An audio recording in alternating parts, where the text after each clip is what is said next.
ከኢራን ያልተጠበቀው ተሰማ። ሞሳድ ኢራን ውስጥ ገብቶ አስደማሚ ኦፕሬሽን ፈጽሟል። ለ10 ዓመታት ኢራን ላይ የተደረገው ሚስጥራዊ ኦፕሬሽን አሁን በይፋ ወጥቷል። ሞሳድ ኢራንን ለአንዴና ለመጨረሻ ጊዜ ቀይሯታል። በህዝብ ተወዳጁ መሪ አህመዲነጃድ በአዲስ መልክ ተከስተዋል። በኢራን የማይደረገው ከባድ ኦፕሬሽን በመጨረሻም መቋጫውን ያገኘ ሲሆን ትራምፕና ኔታንያሁ በሚስጥር የሸረቡት አሁን ይፋ ወጥቷል። በኢራን በሚስጥር ሲካሄድ የነበረው ለውጥ የማምጣት ኦፕሬሽን መጠናቀቁ በቴህራን አደባባዮች ላይ በስፋት ታይቷል። ይህ ጉዳይ በዛሬ መረጃ ሰዓታችን በዝርዝር እንቃኛለን። ቻናሉን ሰብስክራይብ በማድረግ እይታዎትን ይጀምሩ። ቪዲዮ ላይክ ማድረግ ደግሞ ቀዳሚ አድርጉ። ወደ ዝርዝሩ ገባን። መልካም ቆይታም።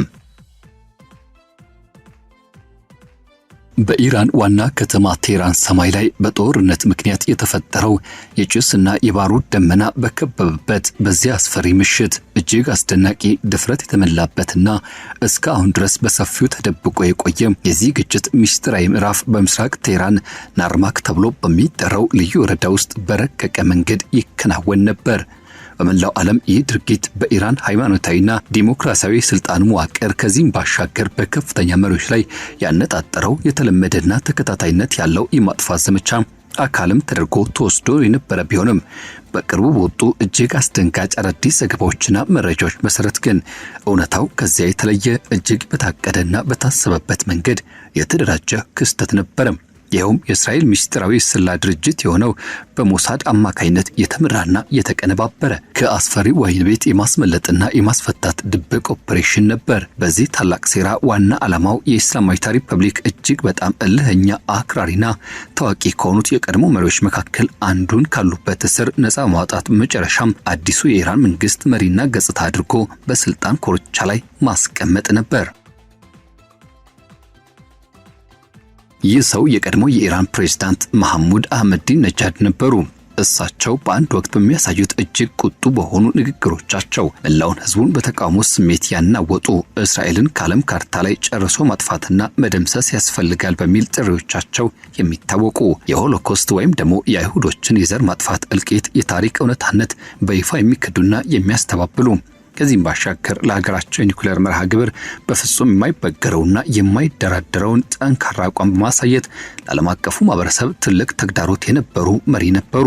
ይሁን እንጂ በአሁኑ ወቅት በወጡ ሚስጥራዊ መረጃዎች መሰረት በዚያ አየር ላይ ጥቃት እሳቸው እንዲገደሉ ወይም እንዲጠፉ የሚፈልግ ምንም አይነት ኢላማ አልተቀመጠባቸውም ነበር። ከዚያ ይልቅ ግን የአሜሪካ ከፍተኛ የመንግስት ሹማምንቶችና ባለስልጣናት እንዲሁም የዚህ የቀደም መሪ የቅርብ አጋርና ወዳጅ የሆኑ ግለሰቦች ይፋ እንዳደረጉት የእስራኤል ልዩ ወታደራዊ ኃይሎች በወቅቱ ያነጣጠሩት መሐመድ አህመዲነጃድ በቁም እስር ስር አድርገው ይጠብቋቸው የነበሩትን የኢራን ወታደሮችና ጠባቂዎቻቸውን ሙሉ በሙሉ ለመደምሰስና ለማጥፋት ነበር። በዚህ መንገድ እሳቸውን ከቁም እስር ነፃ ማውጣት የኢራን መንፈሳዊ የበላይ መሪ የነበሩት አያቶላህ አሊ ሐሚኒና ሌሎች ከፍተኛ የሀገሪቱ ባለስልጣናት በተደራጁ ጥቃቶች ከተገደሉ በኋላ በቀጠናው ላይ የሚፈጠረውን ከፍተኛ የስልጣን ክፍተት ተጠቅመው እሳቸው በቀጥታ ወደ መንበረ ስልጣኑ ማማ እንዲወጡ ለማድረግ የታለመ ነበር።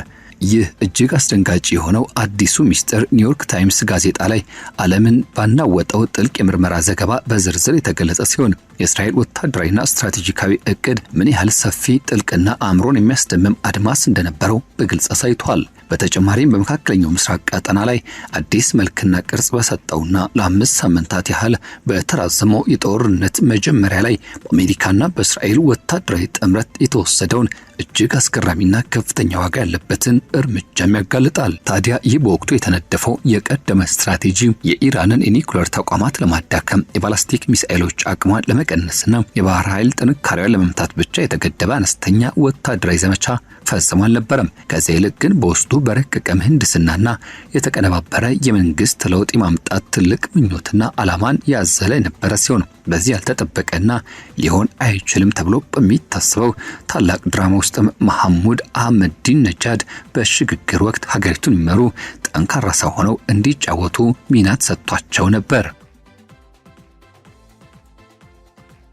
ታዲያ ይህ እቅድ በውስጡ የያዘውን እጅግ አስደናቂና ከፍተኛ ድፍረት በሚገባ ለመረዳት መጀመሪያ መለስ ብሎ መሐሙድ አህመዲነጃድ የተባሉትን በታሪክ ትልቅ ቦታ የነበራቸውና የብዙዎችን ትኩረት የሳቡትን ግዙፍ ሰው ማንነትና ታሪክ በጥንቃቄ መመርመር ያስፈልጋል።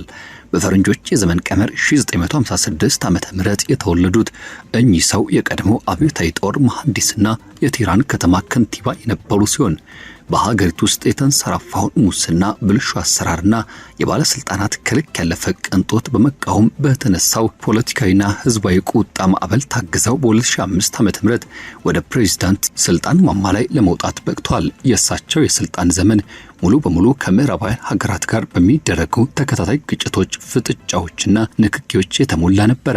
ይህም የዩራኒየም ማበልጸግ ስራን በከፍተኛ ፍጥነት መጨመርን፣ በተባበሩት መንግስታት ድርጅት መድረክ ላይ ዓለምን የሚያስደነግጡና የዓለም ፍጻሜ የሚያወሱ ንግግሮች ማድረግና በ2005 ዓ.ም ባደረጉትና በመላው ዓለም እስራኤልን ከዓለም ካርታ ላይ ጠርጎ ማጥፋት ተብሎ በተተረጎመው ንግግራቸው አማካኝነት በዓለም አቀፍ ደረጃ ትልቅ ቀስቃሽና አወዛጋቢ ግለሰብ መሆናቸው ያረጋገጡበት የታሪክ ምዕራፍ ነበር። ይሁን እንጂ ወደ ቅርብ ዓመታት ስንመጣ መሐሙድ አህመዲን ነጃድ በከፍተኛ ሁኔታ ተለውጠው በአንድ ወቅት በታማኝነት ያገለግሉት ለነበረው ለዚያ የኢራን ሃይማኖታዊ ስርዓትና መንግስት ዋና ተቺና ተቃዋሚ ሆነው ብቅ አሉ። በዚህ ምክንያትም በኢራን የጠባቂዎች ምክር ቤት ፕሬዝዳንታዊ ምርጫዎች ላይ እጩ ሆነው እንዳይወዳደሩ በተደጋጋሚ ውድቅ ተደረጉ። እሳቸው በሀገሪቱ ውስጥ ባለው ሙስና ላይ ድምጻቸውን በከፍተኛ ሁኔታ ማሰማታቸውን የቀጠሉ ሲሆን የቅርብ ረዳቶቻቸውና አማካሪዎቻቸው ታስረውባቸዋል። እንዲሁም የእሳቸውን የእንቅስቃሴ ገደብ በናማርክ በሚገኘው መኖሪያ ቤታቸው ውስጥ ብቻ እንዲወሰን ተደርጎ ነበር። በዚህ ጊዜ ሁሉ ስለ እሳቸው ታማኝነትና አቋም በርካታ ወሬዎች በስፋት ይናፈሱ ተያያዘ። የቅርብ አጋሮቻቸው ከምዕራባውያን ወይም ከእስራኤል የስለላ ድርጅቶች ጋር ሚስጥራዊ ግንኙነት አላቸው በሚል ከባድ ክስ ይቀርብባቸውም ነበር። በተለይም የቀድሞው የእሳቸው የሥራ አስፈጻሚና የጽህፈት ቤት ኃላፊ የነበሩትን ኢስፋንዲያር ራሂም ማሻኢ ከብሪታንያና ከእስራኤል የስለላ ድርጅቶች ጋር ግንኙነት አላቸው በሚል ጥርጣሬ በፍርድ ቤት ከፍተኛ ምርመራና ጥያቄም ተደርጎባቸዋል። ከዚህ በኋላ ነበር እንግዲህ እጅግ አስገራሚና ጥርጣሬን የሚያጭሩ የውጭ ሀገር ጉዞዎች መታየት የጀመሩት።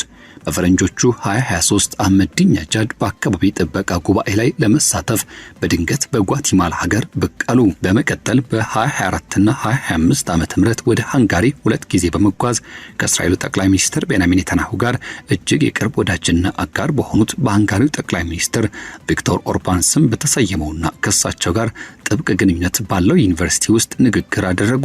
የአስከፊ ጦርነት ከመቀስቀሱ ጥቂት ቀናት በፊት ብቻ ነበር እሳቸው ከቡዳፔስት ከተማ ወደ ሀገራቸው የተመለሱት። እነዚህ የውጭ ሀገራት ጉዞዎች ታዲያ ጥርጣሬዎችን በከፍተኛ ሁኔታ አቀጣጠሉ።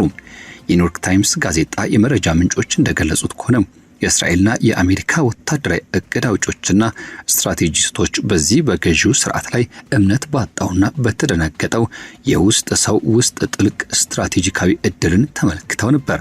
ምክንያቱም እሳቸው አሁንም ቢሆን በሀገሪቱ ውስጥ ባሉ ፖፑሊስት ወግ አጥባቂ የህብረተሰብ ክፍሎች ዘንድ ሰፊ የሆነ ደጋፊ መሰረት ነበራቸው። በተጨማሪም ከአያቶላ አሊ ኻሜኒ የቅርብ የስልጣን ክበብና ባለስልጣናት ጋር በአደባባይ የተጋጩና የተጣሉ ሰው ነበሩ። ከሁሉ በላይ ደግሞ እሳቸው ከምዕራባውያን ጋር ለመነጋገርና ብሎም ግንኙነት ለመፍጠር ፍላጎት እንዳላቸው በተግባር አሳይተው ነበር።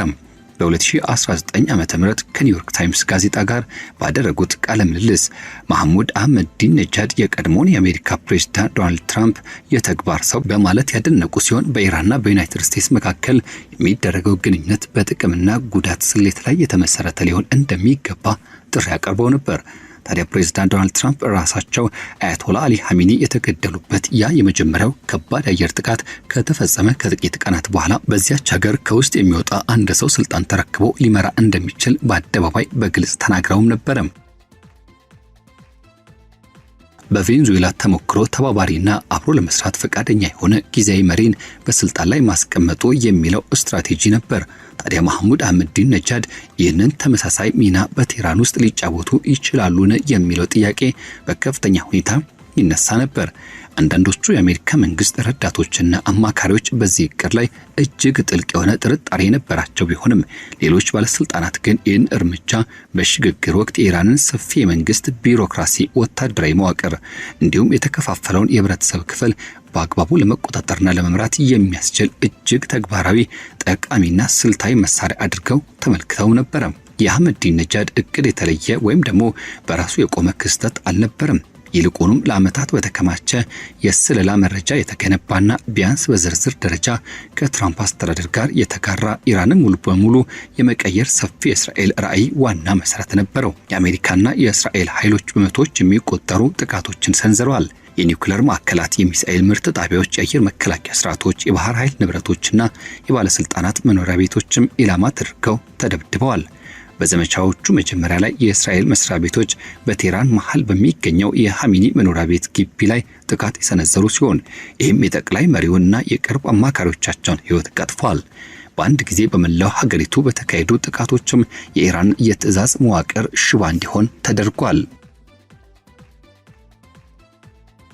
በናርማርክ አህመዲነጃድ በሚኖሩበት አድራሻ ላይ የተፈጸመው ጥቃት እሳቸውን ይጠብቅ የነበረውን የጥበቃ ጣቢያ ያወደመ ሲሆን መኖሪያ ቤታቸውን ግን በከፍተኛ ሁኔታ ሳይጎዳ ቀርቷል።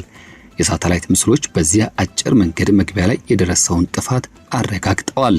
የመጀመሪያው የኢራን ዘገባዎችም አህመዲነጃድ ራሳቸውን እንደሞቱ ገልጸው ነበር። ይህ ትረካ ለጊዜው ለሁለቱም ወገኖች ጠቅሞ ነበር። በኋላ ላይ አትላንቲክ የተሰኘው መጽሔት ክስተቱን እንደ ከእስር ቤት የማስለቀቅ ኦፕሬሽን ሲል ገልጾታል። አንድ የቅርብ አጋራቸው ለታይምስ እንደገለጸው ከሆነም የአህመዲነጃድ ጥቃቱ እሳቸውን ለማስለቀቅ የታለመ መሆኑን ተረድተው እንደነበርና በሰፊው ዕቅድ ላይ መመካከራቸውን አረጋግጠዋል። የእስራኤል ስትራቴጂስቶች የተጽዕኖ ፈጣሪ ዘመቻዎችና የሳይበር ጥቃቶች እንዲሁም በኢራን ውስጥም የኩርድ ኃይሎችን በማንቀሳቀስ የገዢውን አካል ሀብቶች ለማዳከምና የዘር ግጭት ለመቀስቀስ አቅደውና አስልተው ነበር። በመሰረተ ልማት ላይ የሚደረጉ ጥቃቶች፣ ኤሌክትሪክ መስመሮች፣ የነዳጅ ማጣሪያዎች የመንግስት ውድቀትና እንዲሁም ስሜትን ያጠናከሩ ነበሩ። በዚህ ጫና ስር ቴዎክራሲያዊ ስርዓት ተከፋፍሎ አማራጭ መንግስት እንዲቋቋም መንገድ ይከፍት ነበር። የሞሳድ ኃላፊ ዴቪድ ባርኒያ መሰናክሎች ቢገጥሙም የ10 ዓመታት የመሬት ላይ የስለላ መረጃና የኦፕሬሽን መሰረትን በመጥቀስ የእቅዱን ውጤታማነት በማመን ላይ እንደነበሩ ተዘግቧል። ለእስራኤል ይህ ምኞት ብቻ ሳይሆን ኢራን ውስጥ ባሉ ኢኮኖሚያዊ ተስፋ መቁረጥ፣ የዘር ውጥረት፣ የትውልድ አመጽና በሐሚኒ የብረት ቡጢ ሲታፈኑ የቆዩ የውስጥ ሽኩቻዎች ላይ የተደረገ ስሌት ነበር። እውነታው ግን እጅግ ይከፋ ነበር። አህመዲነጃድ በናርማክ ጥቃት ተርፈዋል፣ ነገር ግን እንደተጎዱ ተዘግቧል። ያ የሞት አፋፍ ተሞክሮ እሳቸውን የማሳተፍ ፍላጎታቸውን አፈረሰው። ከህዝብ እይታ ተሰወሩ። እስከ ወርሃ ግንቦት 2028 ድረስ ያሉበት ሁኔታና እንዲሁም ስለ እርሳቸው የሚገልጽ ምንም ነገር አይታወቅም ነበር። ሰፊው ዕቅድ ከሸፈም። የኩርድ ኃይሎች ንቅናቄም በሰፊው አልተከናወነም። የኢራን የመቋቋም አቅም በ10 ዓመታት ማዕቀብና በጦርነት የተካነ ከተጠበቀው በላይ እንደነበረም ታየም። የተኪ ኃይሎች አጸፋዊ ጥቃቶች ሰነዘሩ። የነዳጅ ዋጋ ጨመረ። የሆርሙዝ ባህር በር ስጋትም ተጋረጠበት። ከዚህ ከባድ ውጊያ በኋላ ጥቃቱ ከተጀመረ ከ5 ሳምንታት በኋላ የተኩስ አቁም ተደረገ። የሚሳኤልና የባህር ኃይል አቅም መቀነስ፣ የአመራር መገደልና የኒውክሌር ፕሮግራም መሰናከል እንደነበሩ አያጠያይቅም። ነገር ግን መንግስት ለውጥ የተሰኘው ስትራቴጂካዊ ዓላማ አልተሳካም። በስልጣን ክፍተቱም የሞቱት መሪ ልጅ ሙጅታባ ሐሚኒ አዲሱ ጠቅላይ መሪ ሆነው ብቅ አሉ።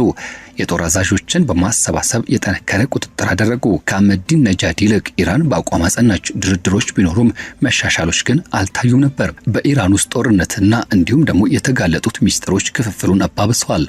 አክራሪዎች የውጭ ሴራዎችን በመውቀስ የአህመዲነጃድን ታሪክ የምዕራባውያን ክህደት ማረጋገጫ አድርገው ይጠቀሙበታል። ታድሶ አራማጆች ወይም ደግሞ ተቃዋሚዎች እንደ ረዛ ፓህላቪ ያሉ ስደተኞች የመንግስት ለውጥ ክርክሮችን ትክክለኛነት ሲያዩ የባከኑ እድሎችን በማንሳት ያዝናሉ።